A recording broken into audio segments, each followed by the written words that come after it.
oh, I wonder what it would be like to make a movie.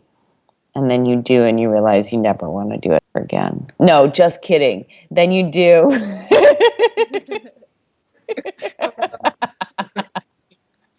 and then you, no, and then you do.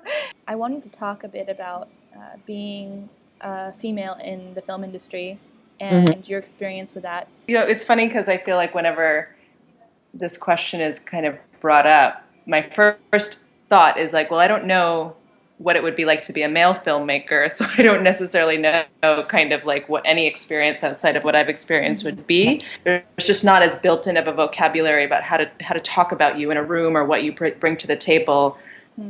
Ultimately, the way I feel about that is I think they're kind of overcomplicating the issue. The voices are voices, artists are artists, regardless of, sex, creed, belief, like anything. Being a producer who very purposefully looks at stories where a female is the lead, where we have a female director, we have a female writer, the statistics are staggering and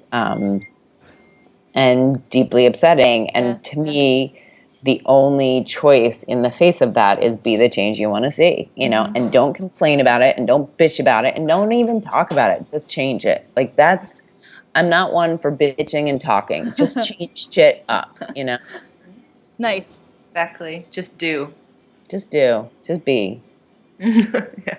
What's something that if you could go back to your younger self when you were first getting involved with filmmaking, what's one piece of advice you would tell yourself? I was talking to someone recently about this. I think it's just, I think I did kind of jump in kind of whole hog pretty early, but I think I would have told myself to just do it even earlier, to just because basically by the time I got around to really thinking that this is what I was going to do, which was in college, the technology was so accessible, what made me realize I could do it was that I learned how to use Final Cut Pro, and I had a little camcorder, and I had a laptop, and I could just do the whole thing myself. I filmed little things in my dorm room and just put it together myself, and just jumping into the beauty of the moment, which is that for filmmakers, it's all accessible and all possible right now, and not hesitating and waiting for the perfect set of circumstances to arrive at your door to make things and to just experiment, whether it's something that you want to take to the moon and back, or whether it's something you just want to share with your friends, or whatever you're doing,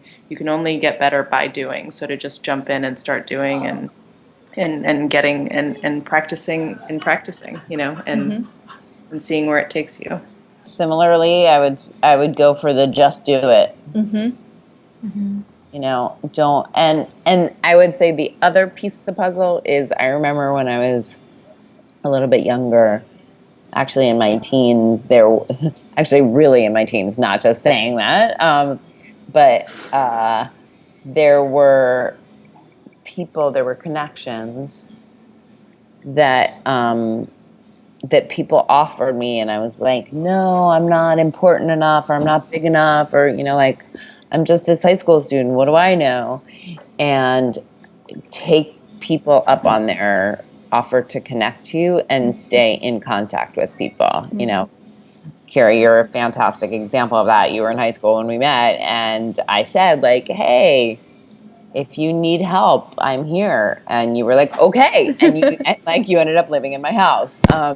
Because that's how I roll, and that's how you roll. And, if you don't ask, the answer will always be no. So may as well ask. You have a really good connection with one another, and you've worked really well with one another. So if you could just tell us about how to create a positive environment and positive communication.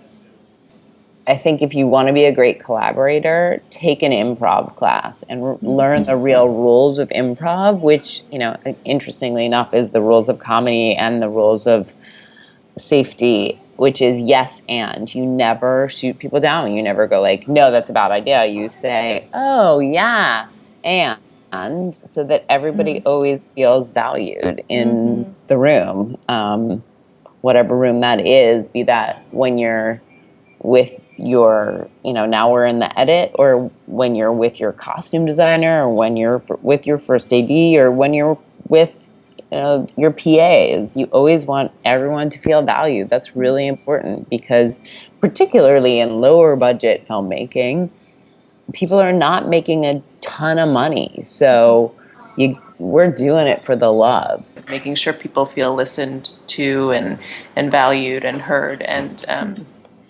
being willing to engage in the dialogue before necessarily forming your kind of hard and fast opinion on things, and recognizing that the opinion has to be formed in collaboration. And so really, I think that's a gift on this project to be kind of to have that tone set. Well, do you guys have any last comments you'd like to make, or anything you'd like to just get out there to young filmmakers? No, I would say, keep on asking questions. You can post up I'll say for me, you can post up my Twitter and Facebook, and the film is Broad Street PICS at Alysia Reiner, and same with Facebook, and Meera is Meera on the Wall, right? So ask us questions. Keep on asking. Keep on being curious. I love how there's been this throbbing heart on the side of my screen this entire time from this emoticon you sent over. It's just been pulsing to the side of your face this entire time. Pretty.